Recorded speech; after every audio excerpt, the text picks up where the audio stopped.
लोगों ने 2200 रुपये डेली चार्जेस पे सेल्फ ड्राइव कार हायर की। अभी हम हैं ऋषिकेश में। यहाँ से हम लोग निकल रहे हैं सोनप्रयाग के लिए। पीछे रिवर राफ्टिंग का नज़ारा हर्ष एरिया से।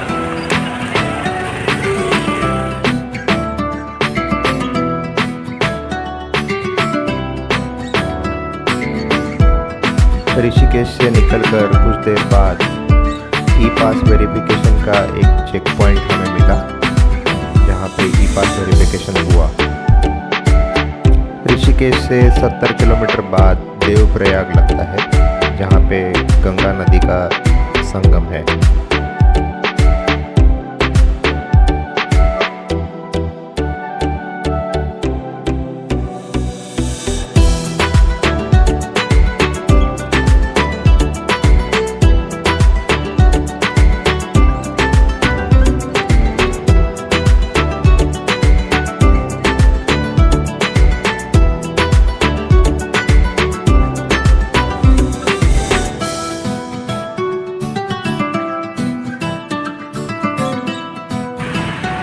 मेरे पीछे है गंगा नदी का संगम। अलकनंदा और भागीरथी दोनों मिलके माँ गंगा यहाँ से शुरू होती है। रुद्रप्रयाग तक रोड काफ़ी बढ़िया है। सिर्फ एक दो जगह पे लैंडस्लाइड होने की वजह से रोड नैरो है। रुद्रप्रयाग में एक और बार ई पास वेरिफिकेशन हुआ। जिन लोगों के पास ई पास नहीं है उन लोगों को वापस वहां से भेज दिया गया। तो जब भी आप केदारनाथ धाम जा रहे हो तो अपना रजिस्ट्रेशन अवश्य कराएं। शाम होते ही हल्की बारिश शुरू हो गई। सोनप्रयाग से कुछ किलोमीटर दूर सीतापुर में हमारा आज रात का स्टे था। महेश भाई, किरण जी, पूनम जी सब तैयार महादेव के दर्शन करने के लिए। साथ में आपका सुबह 4 बजे हम लोग होटल से निकलकर सोनप्रयाग की ओर चल पड़े। सीतापुर पार्किंग से ही एक लंबी लाइन खड़ी थी। गौरीकुंड टैक्सी के लिए ये लाइन थी। सीतापुर पार्किंग में ही हम लोगों ने हमारी गाड़ी पार्क कर दी, क्योंकि सोनप्रयाग के यहाँ पे ट्रैफिक था बहुत और पार्किंग भी फुल थी। गौरीकुंड टैक्सी के लिए लंबी लाइन होने की वजह से हम लोग सोनप्रयाग से ही चलकर गौरीकुंड निकल पड़े।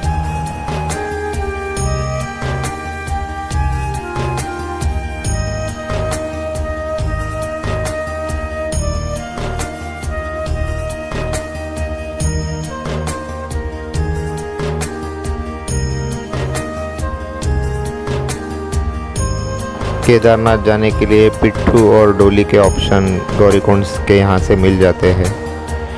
आगे चलने के बाद प्रीपेड घोड़ा काउंटर भी है, जहाँ पे 2500 रुपये में केदारनाथ जाने के लिए घोड़े मिल जाते हैं।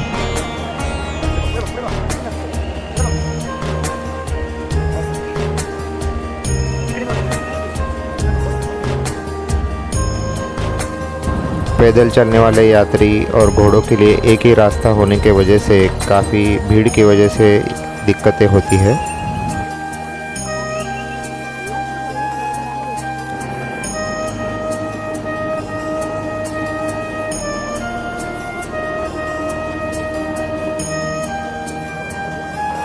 ये जो आगे माउंटेन दिख रहा है, स्नोई माउंटेन, कुछ वहाँ तक का डिस्टेंस हमें कवर करना है।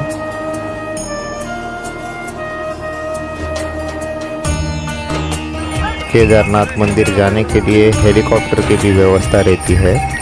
आप ऑनलाइन बुकिंग कर सकते हैं। पर चलकर जाने में है कुछ अलग ही मज़ा है। झरनों की आवाज़ और खाने पीने का अलग ही मज़ा आप उठा सकते हैं।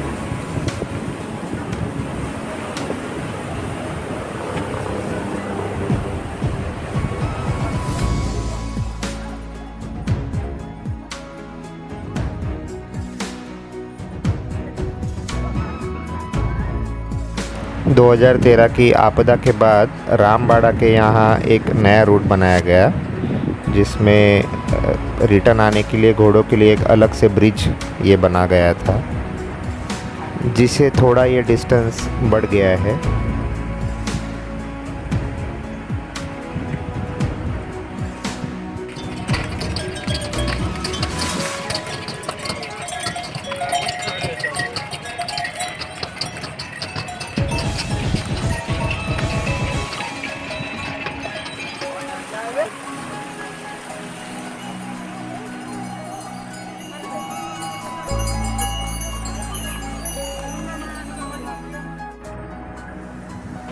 दो 2013 के पहले की ट्रेल यहाँ से दिख रही है, जो आपदा की वजह से मिट गई है।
सुबह जब हम लोग निकले तभी सनी डे था और अभी आफ्टरनून में हल्की बारिश शुरू हो गई।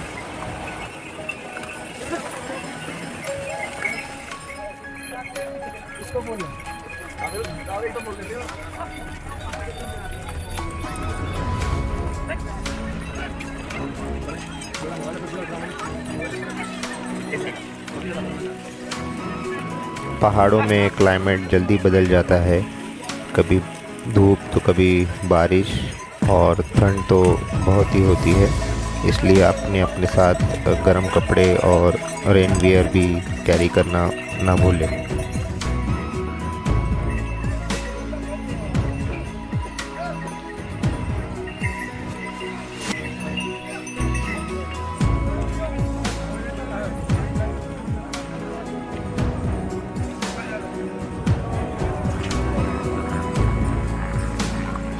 शाम 8 बजे मंदिर में चल रही आरती।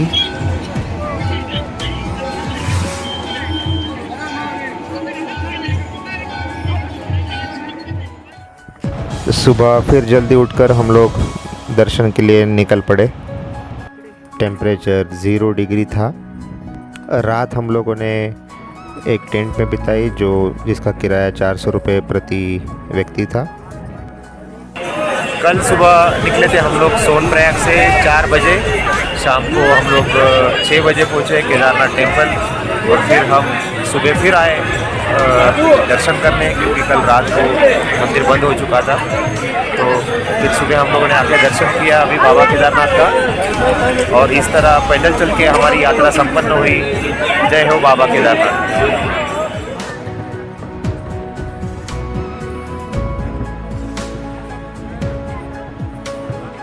2013 के प्रलय में बहकर आया हुआ पत्थर, जो मंदिर के बराबर पीछे की ओर आके रुक के जिसने मंदिर को बचाया था, जिसे नाम दिया गया भीमशिला। इस पत्थर की वजह से मंदिर बच गया, इसलिए लोग उसे भी पूजते हैं।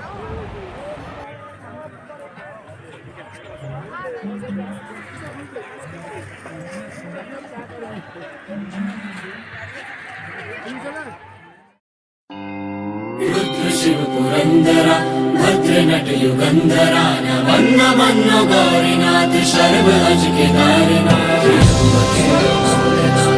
तुझे केदारनाथ। शून्य से भी सूक्ष्म है, आकाश से अनंत है, तू मर्म पूरी सृष्टि का, तू आदि है, तू अंत है। भोलेनाथ नमन तुझे केदारनाथ। सौ जगत में है विकट तू एक अखंड तथ्य है कि झूठ काम लोभ जग तू एकमात्र सत्य है।